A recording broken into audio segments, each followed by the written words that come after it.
Hare Krishna Prabhu's Majid, Zandat Pranam to all of you. So, welcome you all to Gita Daily Session. So, today we'll be discussing from chapter 5, Bhagavad Gita, chapter 5, verse 24. We'll recite the verse once again. Om Namo Bhagavate Vasudevaya, Om Namo Bhagavate Vasudevaya, Om Namo Bhagavate Vasudevaya.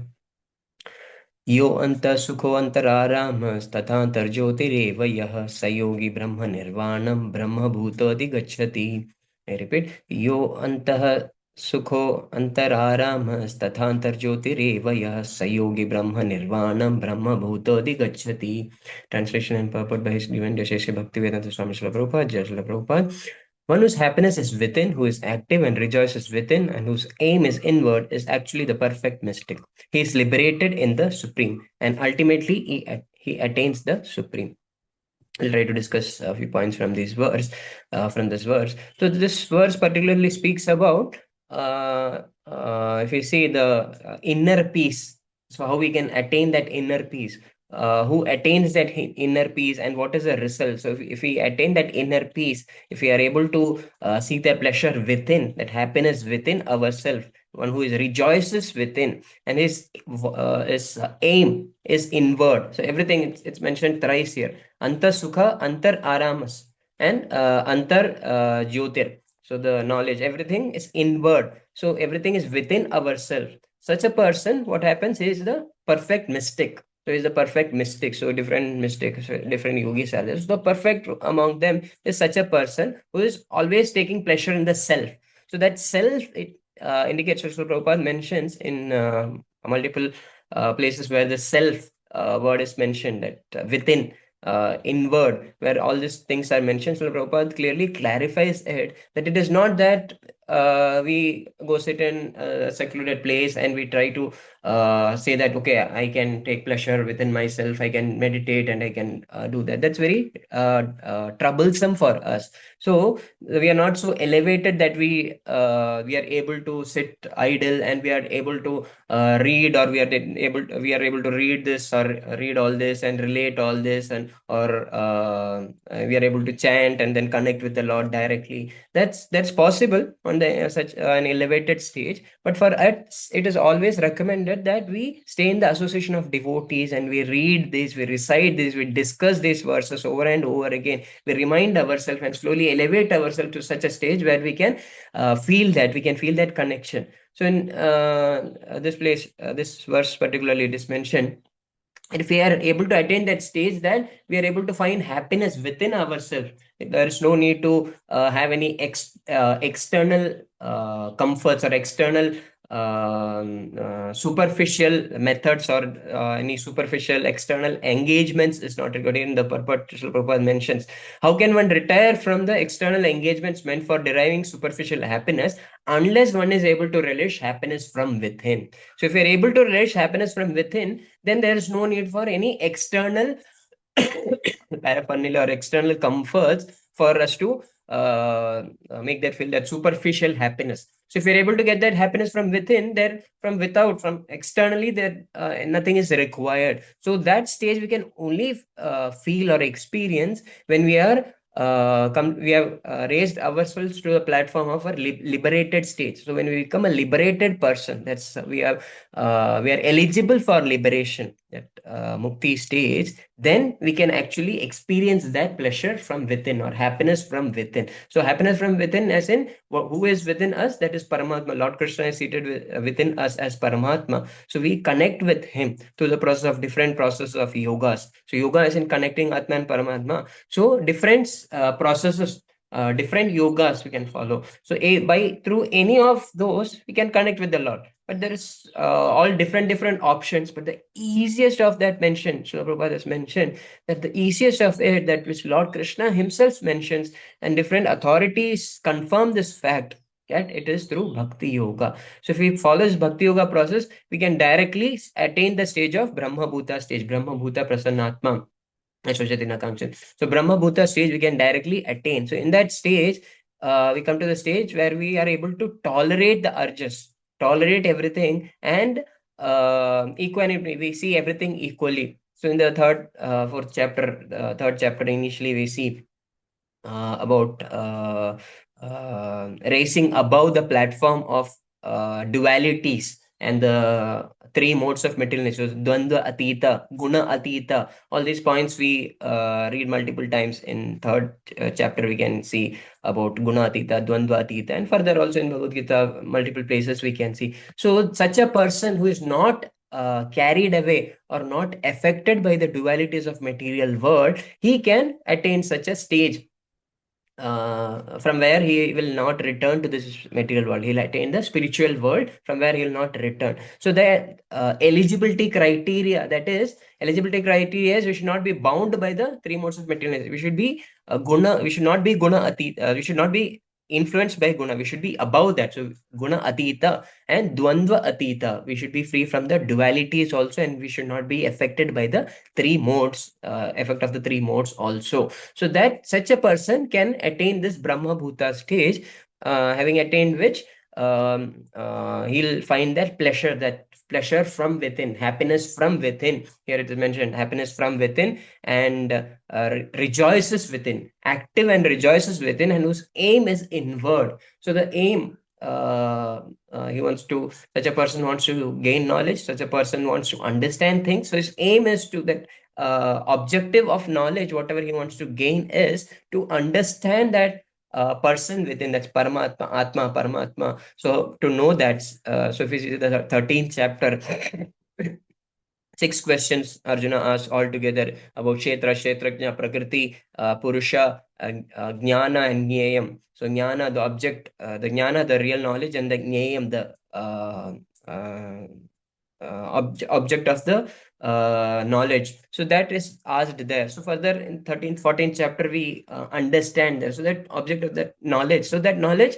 is related to the Lord. When we understand that about the Lord, about Lord Krishna. So that stage we can directly attain through bhakti. So in a class by Srila Prabhupada, he mentions that when verse 24 is read, after that he mentions within. So within means self-satisfied. That means bhakti. So with bhakti, we can easily attain that stage of being self-satisfied. So it example is given that he mentions that example is given by Goswami, is that a hungry man. So when he's hungry, when he wants some food, he's demanding food, and if we give nice foodstuffs to him, so he's happy that he's eating. Oh, I'm eating. I'm getting strength. I'm being satisfied. But if we are not like a hungry person, not a hungry person, he's already full. When we give to him, he may not appreciate that, or he may not be able to feel the value of what is being given to him. But a hungry person,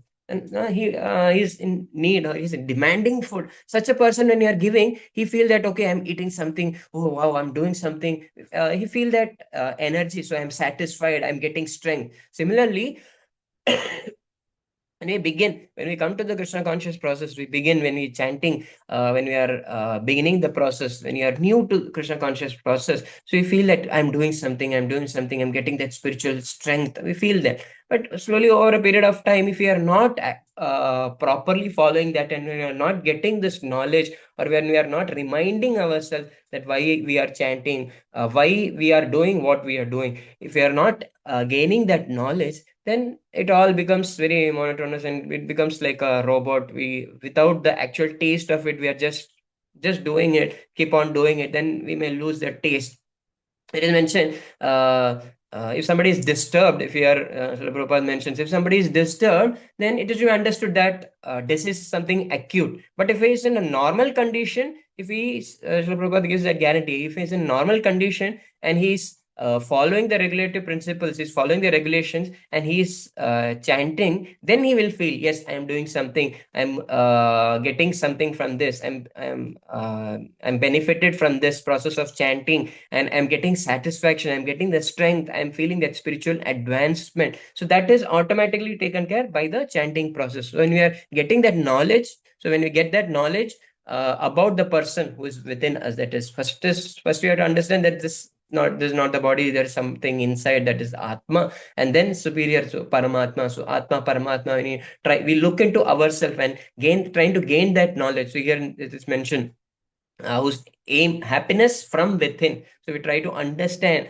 who are we, what are we, who is present within this body. Okay, I am Atma, and there is, along with Atma, there is Paramatma. So we try to connect with him. In such a stage, we attain that Brahma Bhuta stage. So in 18.54 verse, we hear that Brahmabhuta prasannatma na chochati na kankshati sama sarveshu bhuteshu mad bhaktim labhate param. One who is just transcendently situated and once realizes the Supreme Brahman and becomes fully joyful. He never laments or desires to have anything. He is equally disposed toward every living entity. In that state, he attains pure devotional service unto me. So we have to come to that stage of bhakti.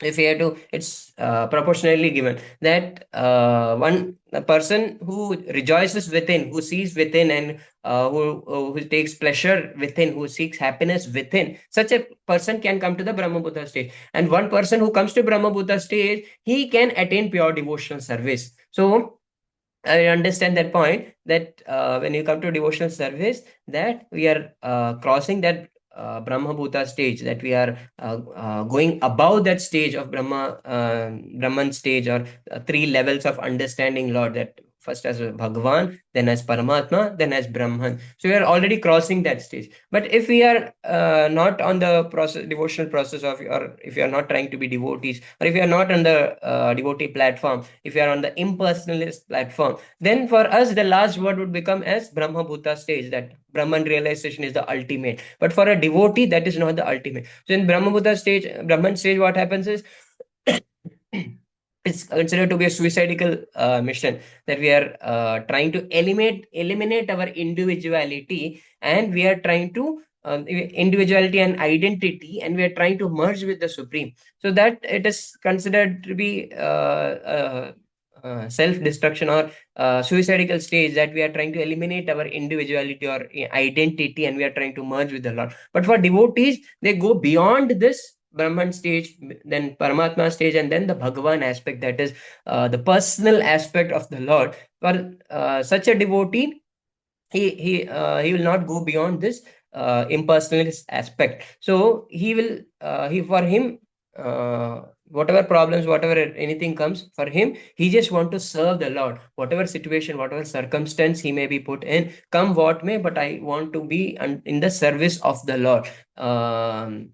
That is his mode or vision. So in the absolute platform, there is no difference between, Srila Prabhupada clearly mentions in Brahmabhuta Prasanna 18.54 that there is no difference between the servitor and the served. So that is a master and the slave. There is no difference, because that divine transcendental bond is there. The transcendental connection is established there. So there is no difference between the master and the servant. There, that connection is established, and that uh, uh, we feel that connection established, that we are the servant of the Lord. So we are part and parcel of the Lord. So that point when we realize, so we can go beyond this Brahma Bhuta stage also. So such a stage, at such a stage, what happens is we can come to the stage of equanimity. We see everyone equally. We are able to tolerate the urges of the mind, body, tongue, everything. We can control the urges. We can tolerate the urges. So such a stage, if we have to attain, that is possible only by the mercy of Lord Chaitanya Mahaprabhu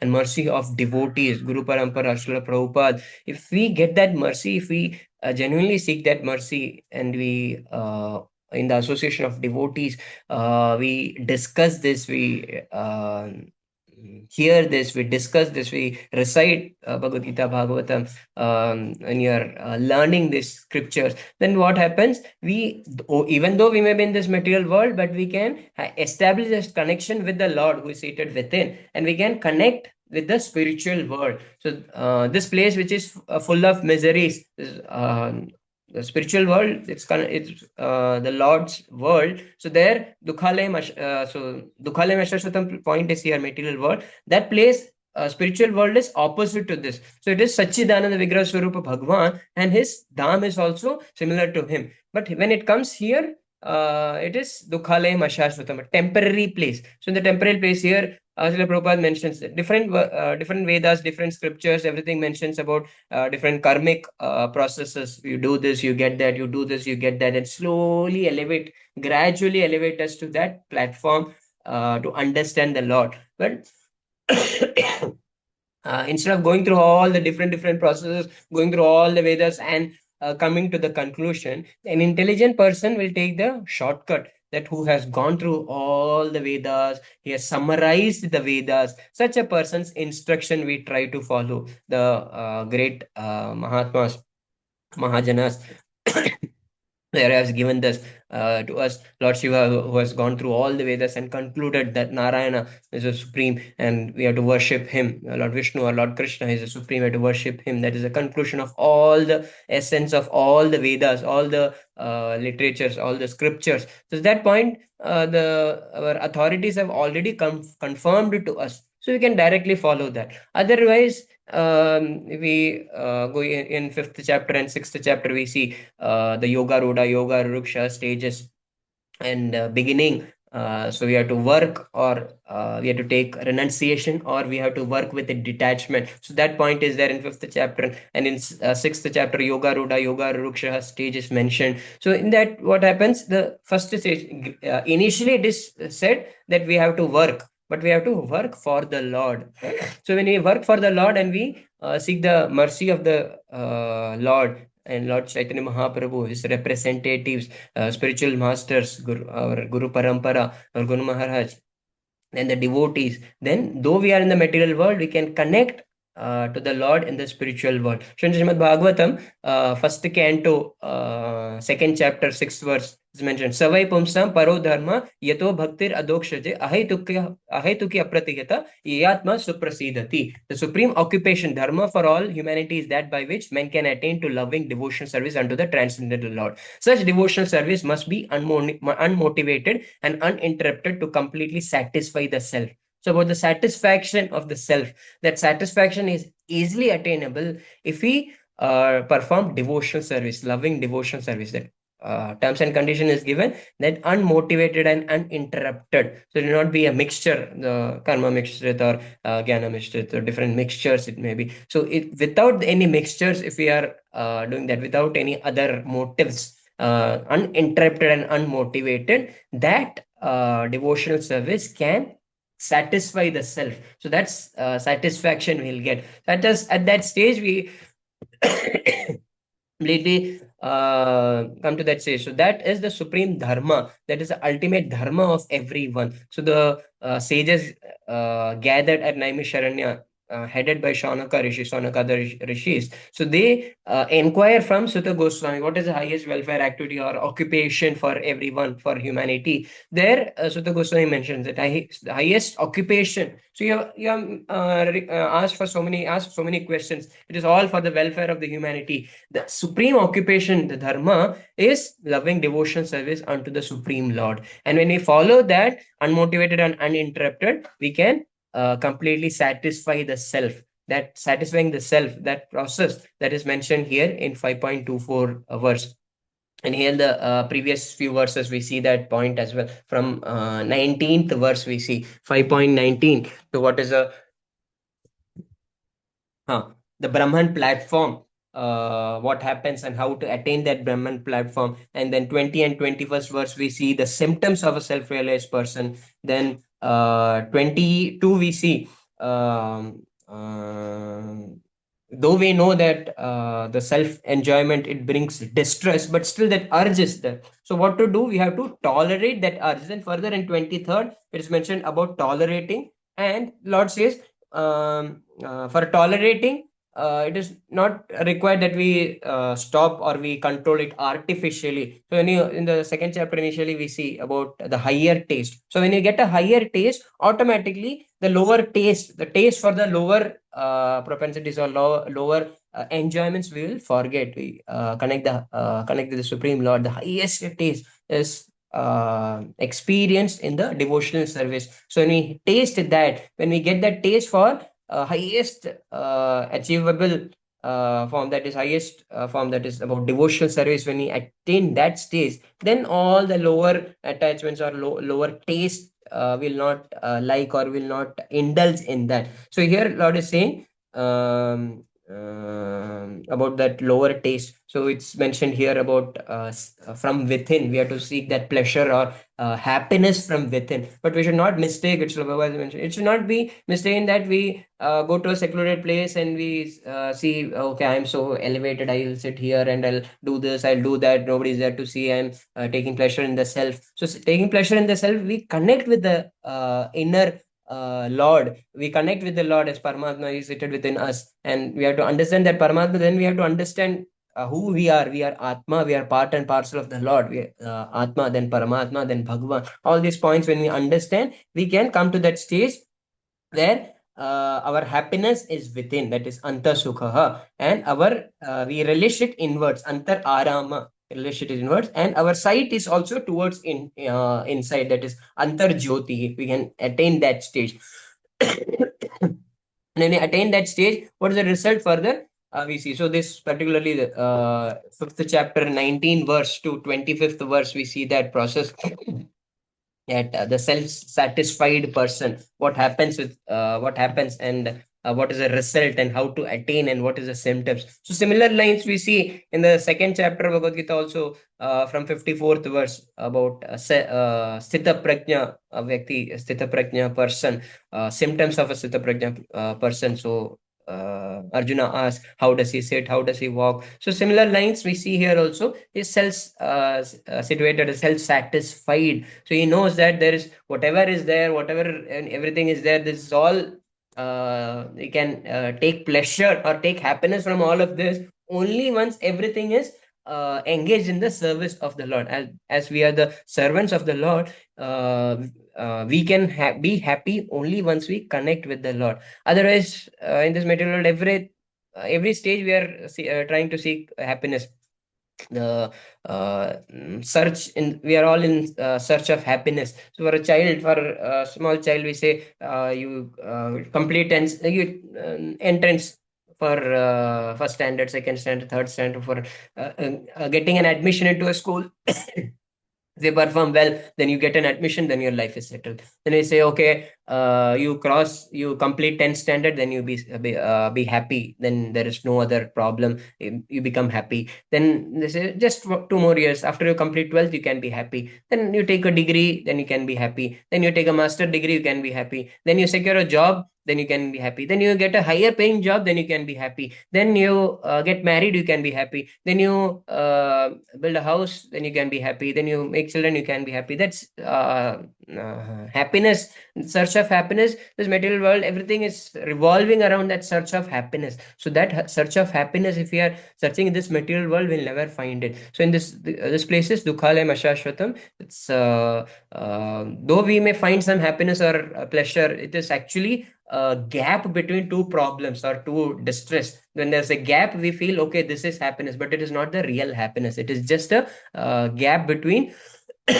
two problems, so two distress. So that happiness, real happiness, we can find only while we are connected with the Lord, when we are self-satisfied. So that self-satisfaction, that doesn't mean that we go and sit in a secluded place and do something alone. So we have to if we are elevated, then we can have that position. Okay, we wherever we are seated, we are able to think of the Lord, and we don't have any distractions. But otherwise, if we try to fake it, we try to go sit alone, we may get affected by influenced by Maya, and we may fall down also. So you have to be very careful with that point, that we don't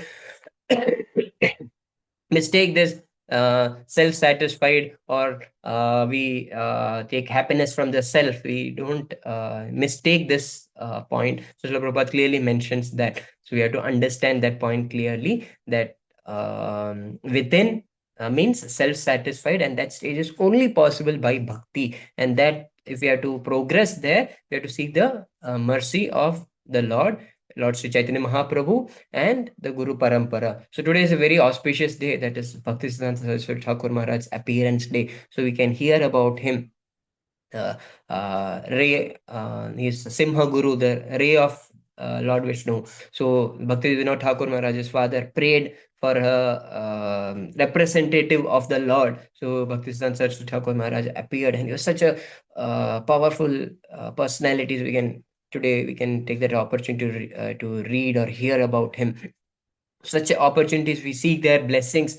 It is not that just such opportunities, but every day we have to seek the blessings of spiritual master and Guru Parampara, all the authorities, everyone. We seek blessings from all the devotees to progress in this path. But such occasion, that special occasions like today's, it gives us more opportunity to read, hear, and we can try to imbibe that qualities of that strict following the principles strictly. And once he was a child and he ate mango, and his father asked, "You didn't offer it to the Lord?" And he took that instruction seriously, and he felt so bad. Oh no, I didn't offer it to the Lord. I'm such a bad person. I just thought about my sense pleasure and ate a mango for just the taste. So lifelong he committed that I'll never eat a mango again in my life. Such was his strict this thing dedication and strictness. So such motivation we can take from him, and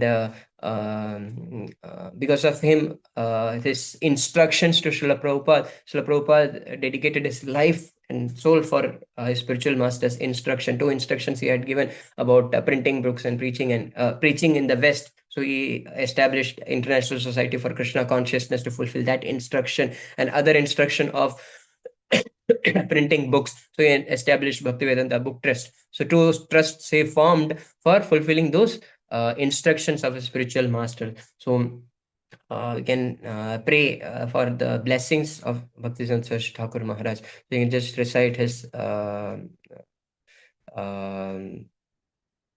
mantra, and we can end the session here. So Om Namo Vishnupadaya Krishna Prasthaya Bhutale Srimati Bhaktivedanta Swami Niti Namani Namaste Saraswati Devi Gauravani Pracharini Nirvishesha Shunyavadi Paschati Desatarini Nama Om Vishnupadaya Krishna Prasthaya Bhutale Srimati Bhakti Siddhanta Saraswati Iti Namani Shivarsha Bhanavi Devi Daitaya Kripabde Krishna Sambandha Vijnana Daine Prabhave Namaha Madhuryo Jala Premadya Shri Rupanuga Bhaktida Shri Gaura Karuna Shakti Vigrahaya Namoste Namaste Gauravani Shri Murte Dinatarine Rupanuga Viruddha Apasiddhanta Dvanta जय श्री कृष्ण चैतन्य प्रभु नित्यानंद श्री अद्वैत गदाधर शिवासादि गौर भक्तवृंद हरे कृष्ण कृष्ण कृष्ण हरे हरे हरे राम राम राम हरे हरे हरे कृष्ण प्रभु स्माति जी दंडवत प्रणाम पंचकल्पतरुभ्यश्च कृपा सिन्धुभ्यः च पतितानां पावनेभ्यो वैष्णवेभ्यो नमो नमः भक्ति सिद्धांत सरस्वती ठाकुर महाराज की जय।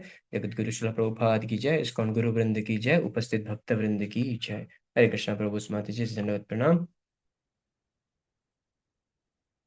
Anybody would like to share anything, add anything?